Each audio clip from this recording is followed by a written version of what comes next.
Hello, children. Today we are going to study Basie Ikpe's Homeward from Appreciating Poetry. Welcome to the class. Basie Ikpe was born in the year 1976 in Nigeria, and at the age of 4, she left her Nigerian home and migrated to United States. And there she was divided between American and Nigerian culture, and she joined the University of Maryland with the purpose of studying English. And during this time, she developed a great interest in performing poetry, and she participated in HBO channel's Russell Simon's Deaf Poetry Show.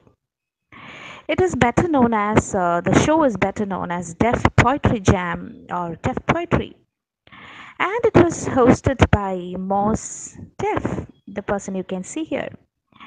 And the program was aired on HBO between 2002 and 2007. Please check her performance of poetry in YouTube, and you can see an emotional honesty in her performance. And I'll explain you about what is performance poetry. But meanwhile, we'll just go to Nigerian culture.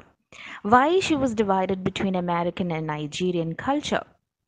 We know America is a place which attracts everybody, and people who have migrated to America will deny to come back to their native country. We have many Malayalis who have settled in America, and she also liked, or she was also attracted to American culture to a certain age, but she had a problem of isolation there, and she was closely associated with Nigerian culture. She couldn't actually forget the Nigerian culture because she liked the special traditions of Nigeria. Their culture was very important for her. They had many culture like special traditions after birth care, then Noah boy method, that a boy leaves home with a rich relative for training when he attained an age, and is entrusted with various tasks in the training period. And after the training, he had given freedom to sustain his family. And another tradition is of Sunday rice, that is a traditional dish after the church services, with white rice and stew. And another ceremony is of child dedication ceremony, that is they thank God in the baby's presence for the baby. And spraying money is another traditional celebration for them. That is in Nigeria, weddings or birthdays, people come forward while dancing to rain money on those who dance on the floor. Like that, many traditions were there for Nigeria, and she took those traditions, the culture, the food, everything close to heart. And she could feel an alienation in America too, because she was living in Oklahoma. That place is mostly they got white population, and naturally she felt an isolation there. And but she was a very powerful lady, and she left behind her American culture, and she came to Nigeria and settled there at the age of 36. Sometimes silence is the loudest kind of noise is one of her striking poems, and her collection of poetry and prose is titled Blame My Teflon Heart, Poetry, Prose and Post. It's for boys who didn't write back. Some of her other spoken word poems in HBO Def Jam Poetry Show were Diallo in 2005, I Would Kiss You in 2006, Apology to My Unborn in 2007, and 2006 another one, that is Invisible Barriers. And she also published a collection of essays on the effects of psychic problems entitled I Am Telling the Truth But I Am Lying. It was in 2019. The first title was Making Friends with Giants. It was an essay collection and it chronicled her life with anxiety, bipolar disorder. That is a kind of depression which actually needs medical treatment. And in 2000, no, in Nigeria, Lagos, she organized Bassi World Presents Niger Poetry Slam, a competition. The show was described as a venue to give a taste of her innovative approach to the art of spoken word in an evening of poetry. That is, performance of poetry. And she also founded the Zyvi project to encourage people with mental illness to be inspired to seek help of other people, to manage their illness, and not to be afraid or ashamed to talk about that illness, state of depression. Okay, and I already told you that she also suffered with bipolar disorder, a kind of depression. And the essay Making Friends with Giants, the 2019 work, the essay also covered her difficulties as a young child when relocating to America. Now let's look into what is performance poetry. Basie Ikpi performed her poetry in Def Jam poetry show. So we are going to study about performance poetry. It's a genre regarded as invented by Hedwig Gorski in the 1970s. It is the art of spoken word that is a revival of oral tradition. And here the poetry gets enacted before the audience, accompanied by music or movements or gestures or intonation. And in performance poetry, the pages of book are transformed into a stage. That is, poetry is performed in a stage, and the reading of the poetry by the people, it's transferred or transformed into a theatrical performance that the people just watch her performance. And the two significant contributions to performance poetry are performance of Medusa by Patricia Smith, the black woman, and Sarah Kay's performance of Hiroshima, the woman you can see in the bottom of the slide. And regarding performance poetry, it emphasizes on poets on speaking, her accent, her dialect, and it gives an important space for the public recognition of linguistic variations of the person who is performing, about her class, about her nationality, and all. And it uses elements that appeal to the oral, and it is not for print distribution, that we have already said. And poetry can be written in advance in performance poetry, or it can be spontaneously composed. In 1980s, it was revived in United States with the beginning of open mic nights and poetry slams. Slam poetry is also comes under performance poetry. It combines the elements of performance, writing, competition, and audience participation. And it is also performed at events called poetry slams. The name comes from how the audience has the power to praise or sometimes destroy a poem.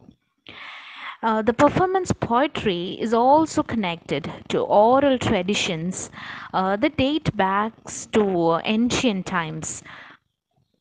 Poems had to be memorized, right, in performance poetry. So they used certain devices to make it easy. That is rhyme or alliteration. Alliteration, you know, right? A word starts with same letter.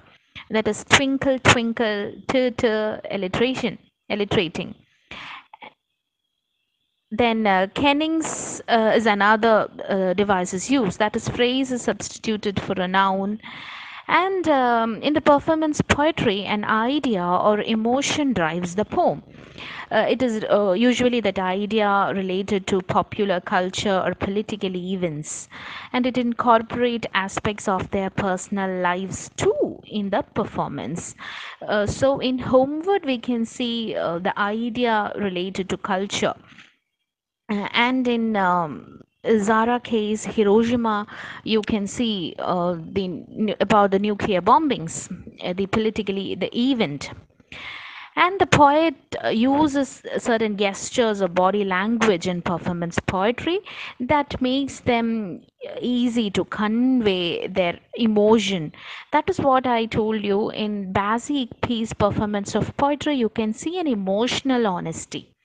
Music also can be part of performance poetry. But a problem is that it cannot be captured for mass audience. So audio recordings have made it more accessible to a large people.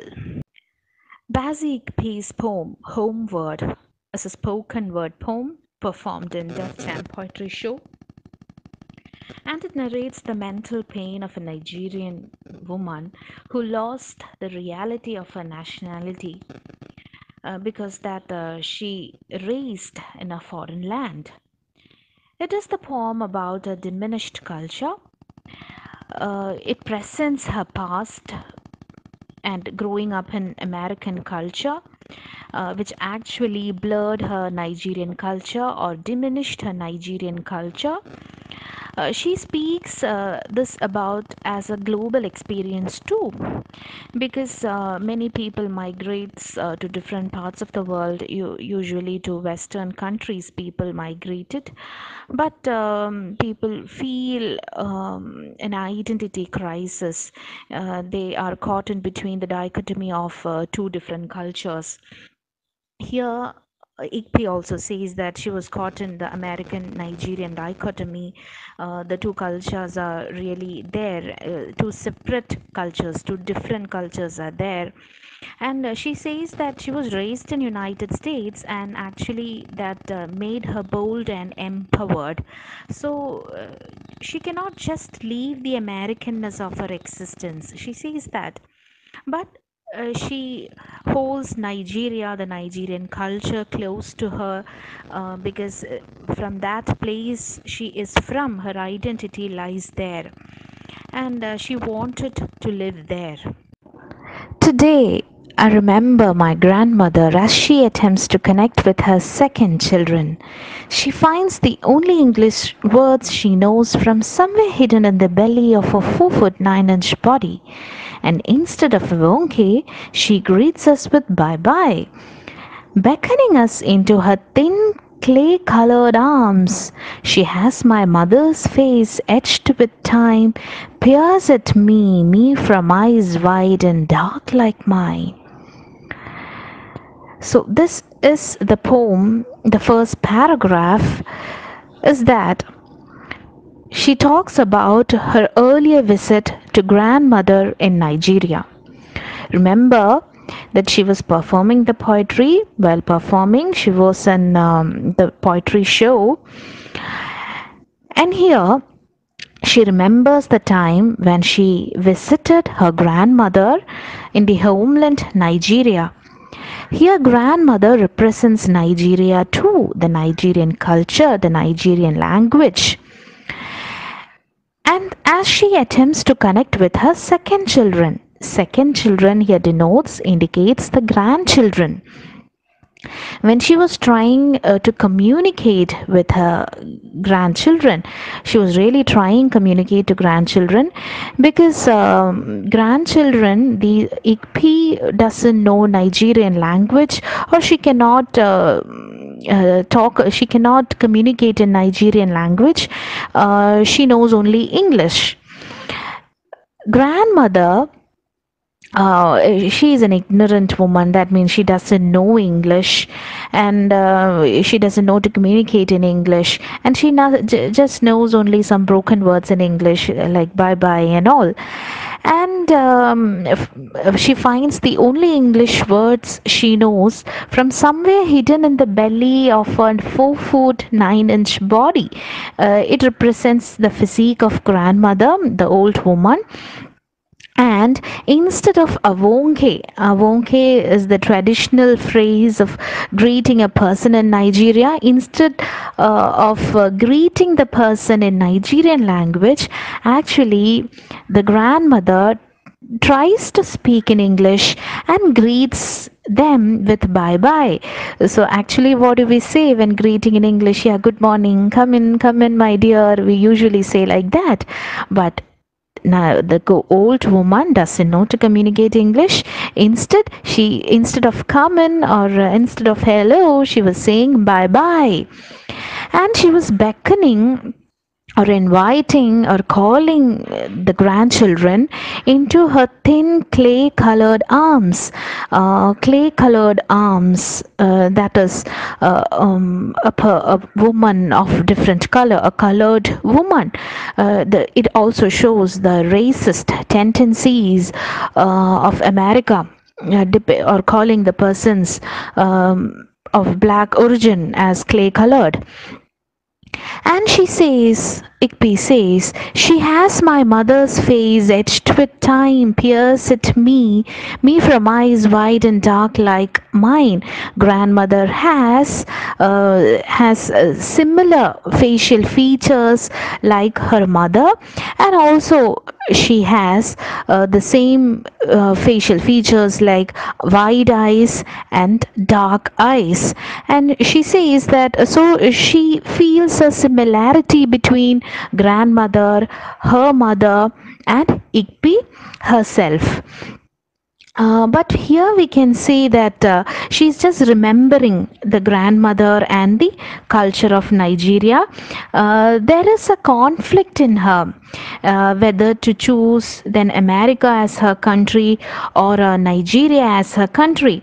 But as I already said, it was speaking about a global experience.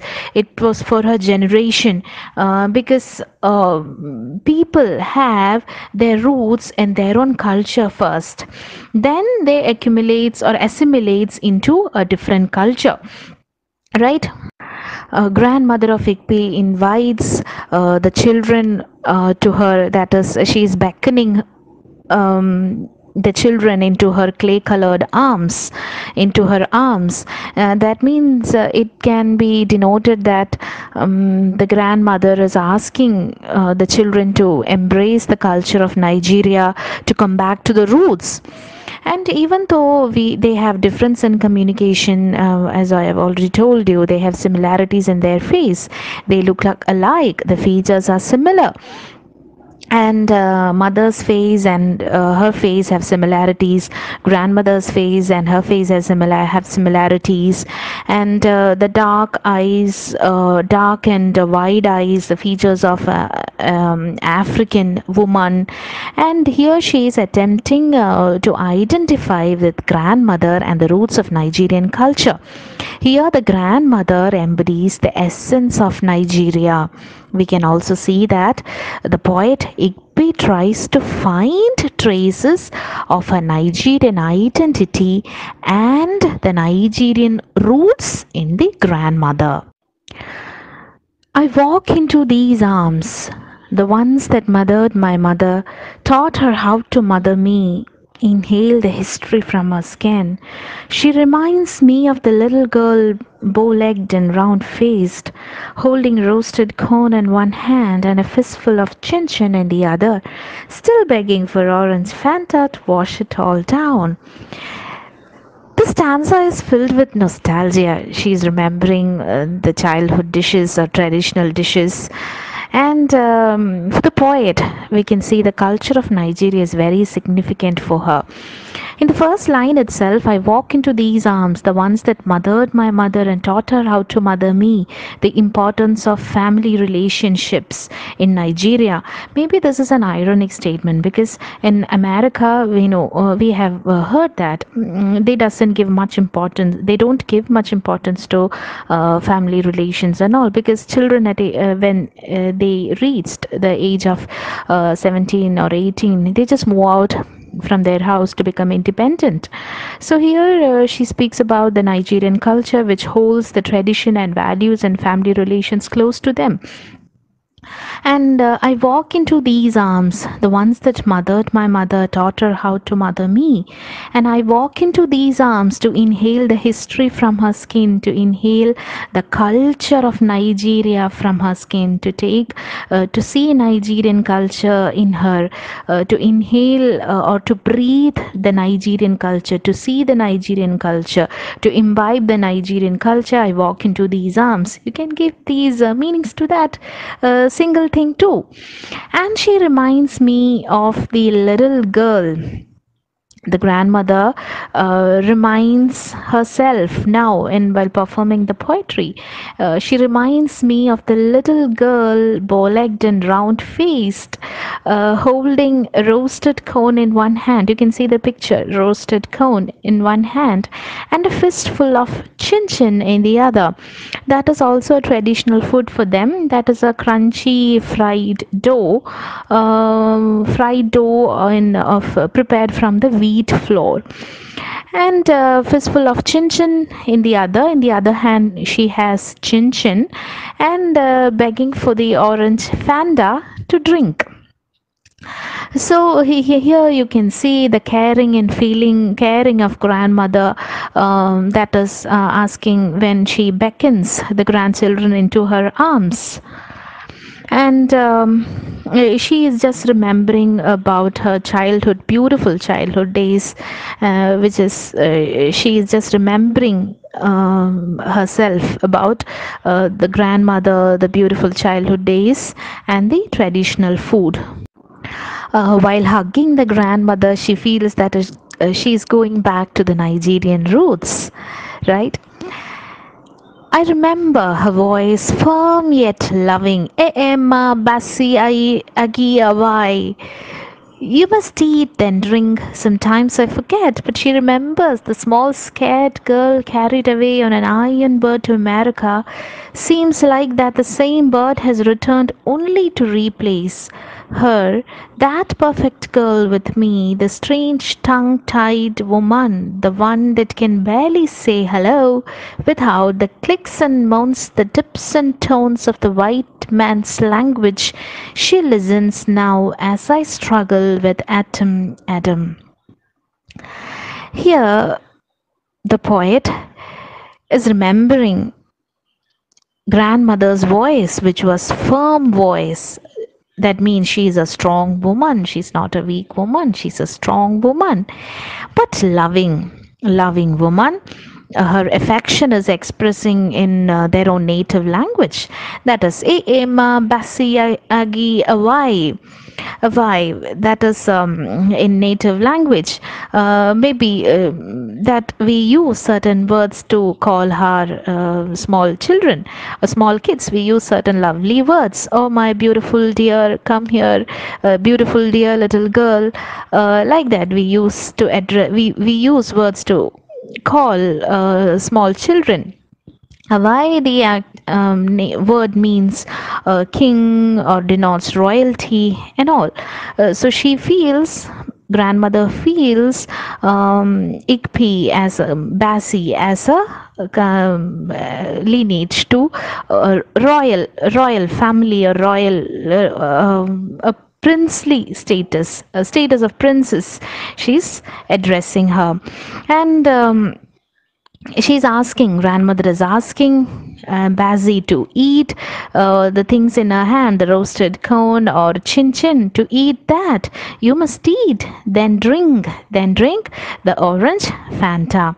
And here then she says that sometimes I forget these things. I forget these things from childhood. I forget that she visited her grandmother when she was the age of 11, 12. She visited Nigeria, and now in the performing poetry, she says that sometimes I forget all these things, but she remembers. Grandmother remembers the small scared girl carried away on an iron bird to America.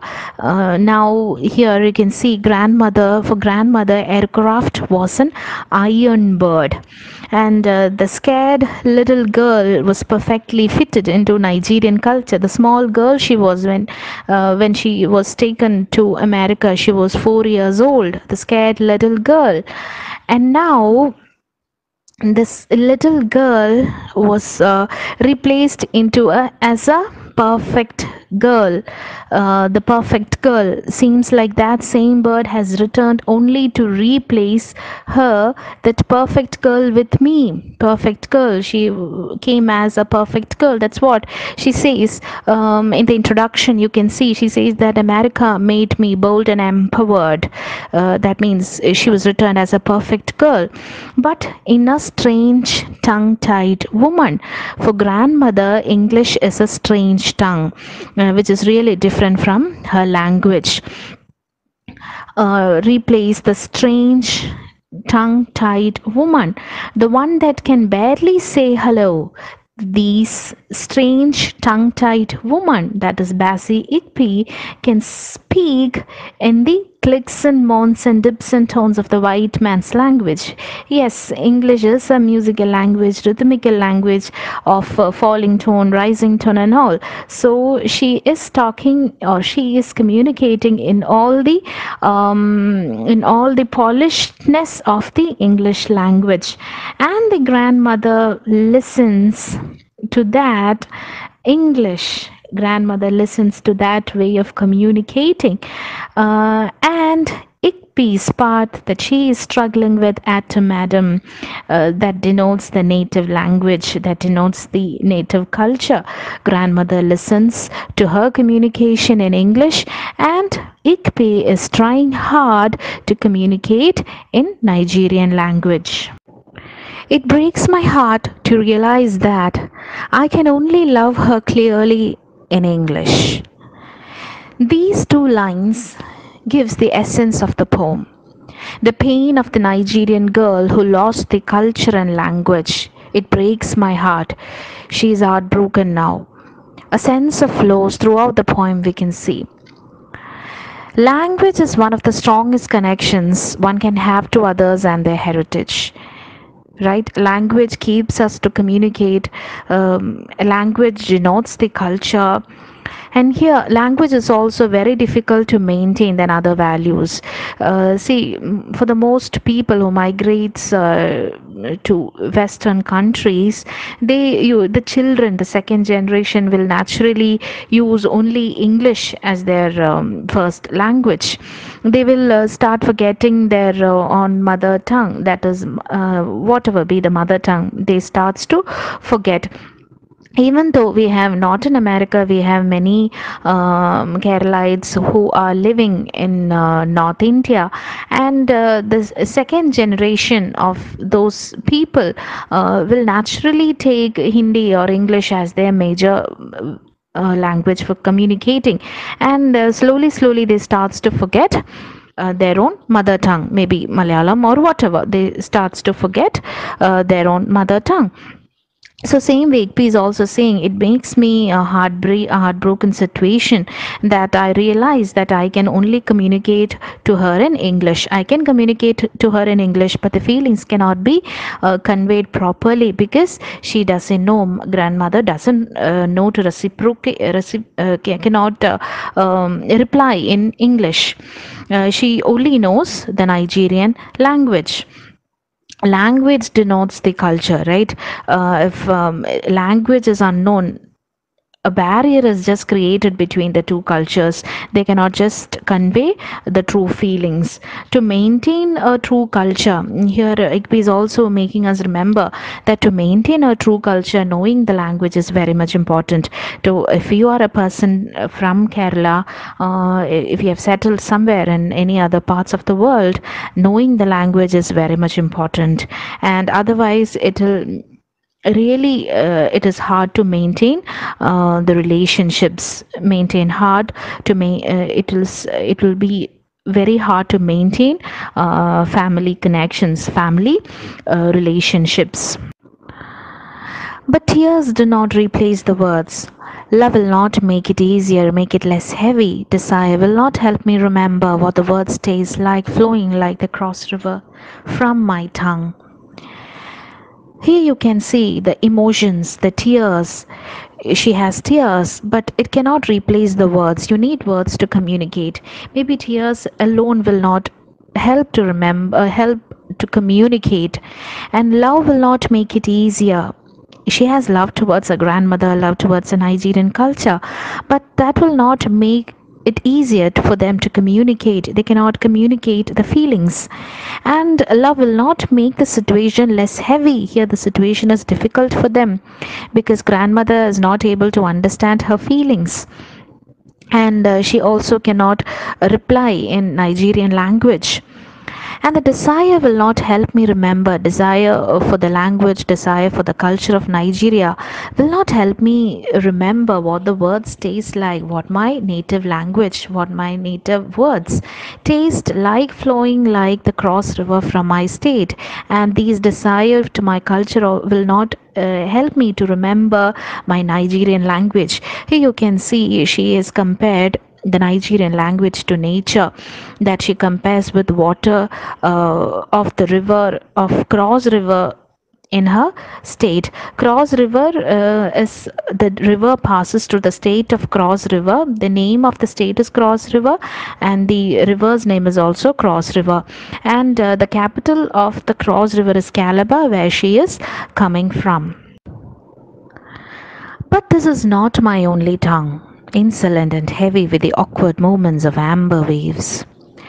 Remember that she is performing the poetry, that she's in front of an audience, and now she is talking about the English language. This is not my only tongue. English is not my only tongue. Insolent and heavy. Language is heavy for her now. She's talking about the English language, insolent and heavy, with the awkward movements of amber waves.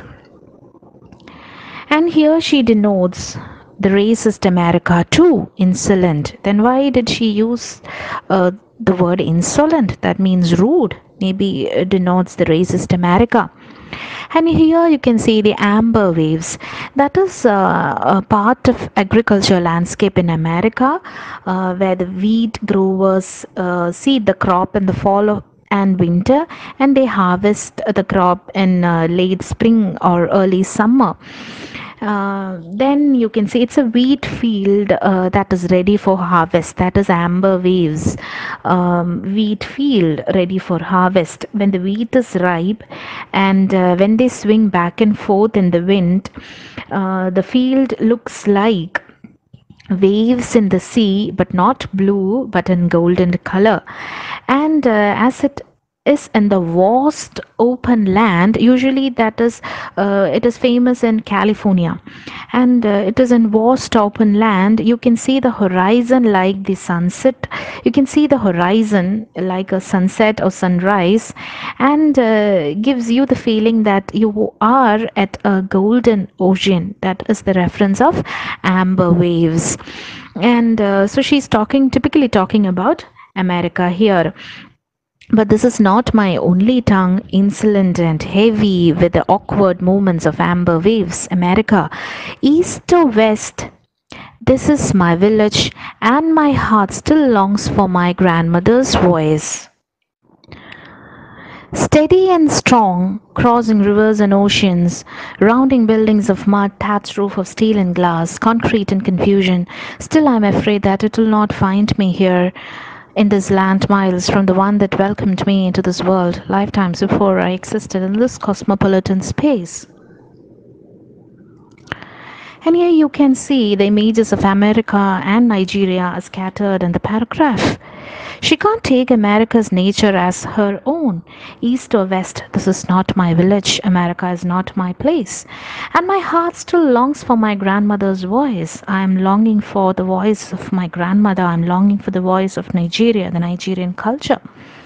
Steady and strong, crossing rivers and oceans, rounding buildings of mud, thatched roof of steel and glass.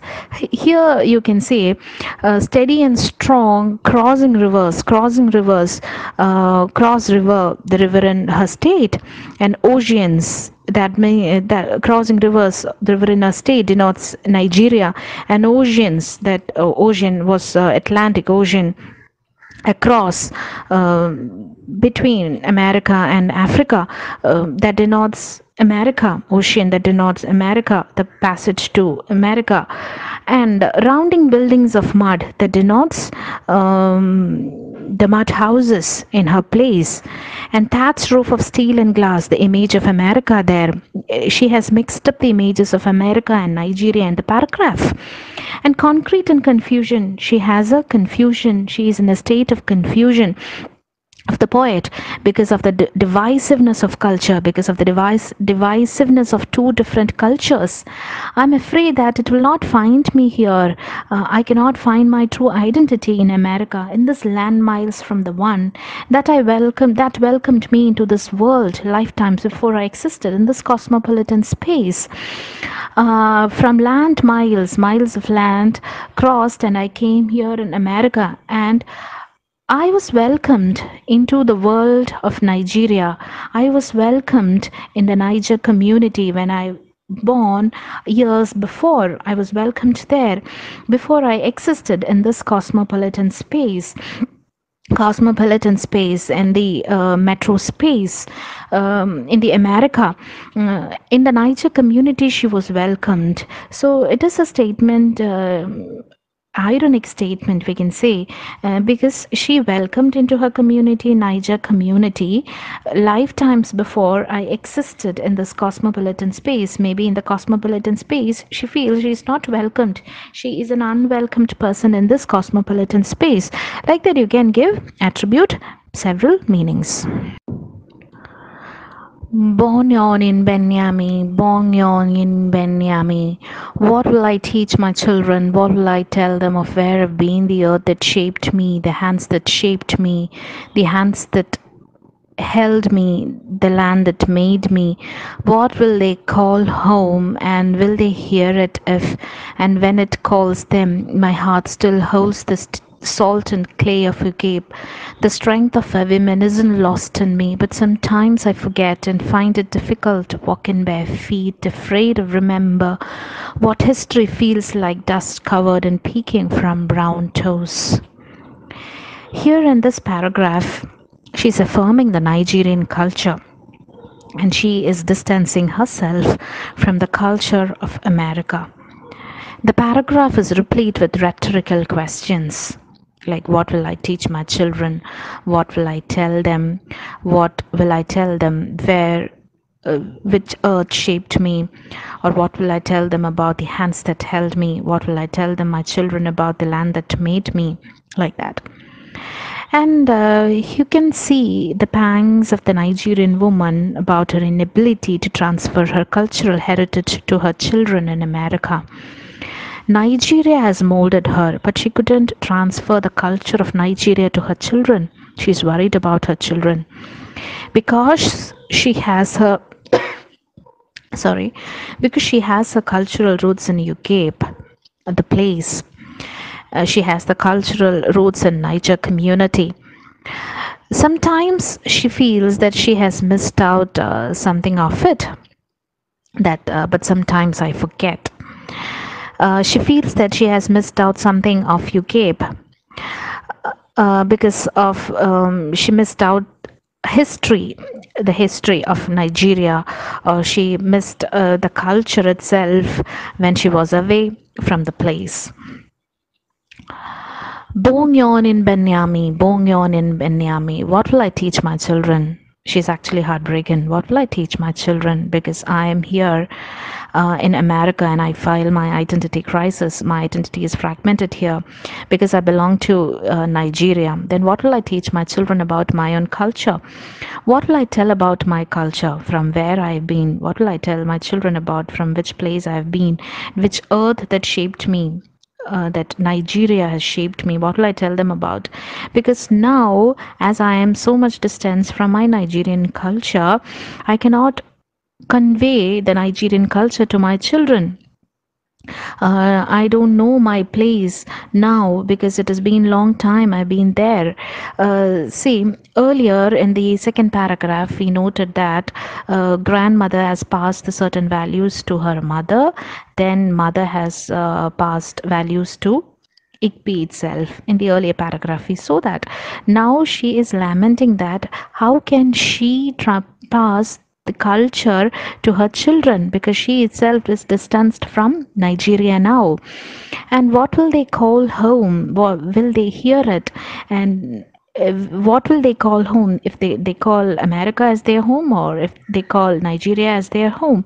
And my heart, will they hear it? And if, when it calls them, if Nigeria calls them, or if they goes to Nigeria, will they embrace the culture of Nigeria? But my heart still holds the salt and clay of UCAPE. But I belong to UCAPE only. I belong to Nigeria only. The strength of our women isn't lost in me. Strength of our women. Earlier we noted that grandmother which have a voice strong, a powerful woman. The same strength is not lost in me. I have confidence. I am not lost sometimes, but sometimes I forget all these things. Sometimes I forget my history. Sometimes I forget my cultural lineage, and find it difficult to walk in bare feet. And I find it difficult to walk in to live in America, and afraid of remember what history feels like dust covered and what history peeking from brown toes. And here you can see the black people considered inferior there. She feels that she's afraid of being black in America because of the white because people they have more white people in that place, so she is afraid. Sometimes it is very difficult to live there, and she represent a lot many blacks who is caught in their cultural conflict. She has a strength of the black woman. She has the strength, but sometimes she also loses her strength, and she finds it's difficult to walk in bare feet. She finds it difficult to live in America, and afraid to remember what history of being a black girl that denotes dust covered and brown toes, afraid of being of black girl in among the white population. Sometimes I feel like that, but I am a strong woman too. That is what she is speaking of. Oklahoma, DC, Brooklyn will not help me remember Ecom, UK, Calabar. They will also not let me forget fingers sticky with fufu swallowed whole, or tongue stinging numb from plantain fried in palm oil. But I've lost the grit and the grain of my grandmother's curry. I can't taste past this nostalgic lump in my throat. Can't stomach the reality of this, my divided culture. African American, I'm everything, and I'm nothing. Nigeria quietly begs me to remember, while America slowly urges me to forget. But it's for my past, it's for my future, it's for my children, and it is for you, grandmother, that I must always, always remember. Here she mentioned the cities she lived, Oklahoma, Daisy, Brooklyn, and she says that these cities will not help her to remember her own places, that is Ikomu, Cape Calabar, or these cities will not help her to remember the Nigerian culture because they are very different in that very in their essence. And she says that these cities also will not help her to remember the traditional food because she cannot get her traditional food in America. So these cities also will not help her to forget her traditional food, fufu, that is a dish made from dough, and their food recipes are exotic. And also she cannot taste the plantain fried in palm oil, and exotic food mentions the exotic food of Nigeria. And she says that she has lost the essence of her grandmother's curry too, that she couldn't taste her grandmother's special dishes. Gari is kind of powdery food material which is prepared from the roots of cassava plant, namade kappa, prepared from the cassava plant. So she cannot taste her fufu, or she cannot taste the plantain fried, or she cannot taste the gari. And these are all these things, these traditional things. I can't taste past this nostalgic lump in my throat, and it remains as a nostalgic lump in my throat. These my traditional dishes, my food culture remain as a nostalgic lump in my throat. It denotes a suffocation actually. Earlier she could taste her traditional food, and now she's in America, and it remains as a suffocation to her that it cannot go into the traditions of Nigeria. She cannot take the essence. Suffocation is that she cannot take the essence of Nigeria. She cannot taste the food culture now, and the suffocation actually remains as a lump for her, a nostalgic lump for her. And I can't pass this nostalgic lump in my throat, can't stomach the reality. I can't digest this reality of my divided culture, because I am divided now. I am divided now. I am in between two culture. I am caught in between the dichotomy of two cultures. It is my inability. She says that it is her inability to digest the reality of a divided culture. What is a divided culture is about? Her divided culture of African, her divided culture of being American.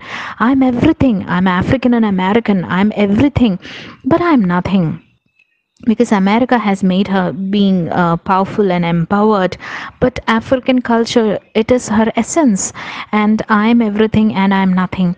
And Nigeria, my place begs me to remember, my place begs me to remember my food culture, my tradition and all, but America urges me to forget. America is a place like that, right? No, people tend to forget their own culture when they are in the cosmopolitan space. But it is for my past. It is for my past that was like that. But for my future, for my past, America urges me to forget my traditions in my past. But for my future, for my children, and it is for you, grandmother, for the future of my for mine of me, for the future of my children, and for you, for my grandmother, that I must always remember. She says that she will remember the tradition of Nigeria, she will embrace the tradition of Nigeria. And she says that she is out of it. In the last paragraph, she says that she is out of that America's influence. So for the future, for the children, for the grandmother, she will remember America, she will hold Nigeria to herself. It is like a pledge she is taking, like an oath. I will remember America. It is a strong statement. So we have come to an end of the poem. The poem is an expression of the poet's sense of loss that she felt as an Nigerian American in the divisiveness of culture. She has embraced her American identity, but her Nigerianness still clings to her. She cannot forget the culture of Nigeria too. And this slows down the complete transformation of herself, because a person tries to free himself or herself from the past to live in the present. But it is really difficult, and this slows down the complete transformation of the self. The self cannot be transformed, or self cannot be made, because he or she, if it is in the identity crisis. And it is this Nigerian American dichotomy, the two opposed different cultures, that sense actually drives the poem. And a sense of loss is throughout persistent in the poem, and she feels that in her past, in her Nigeria, that lies her true identity, and she goes to Nigeria at the age of 36 and she settles there. And that identity, Nigerian identity, is not broken off completely when she was in America too, and that is bound to the self. That identity, Nigerian identity, is bound to the self. That is what is evident in the title Homeward.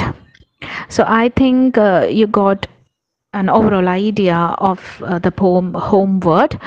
So we will meet with yet another poem in the next class.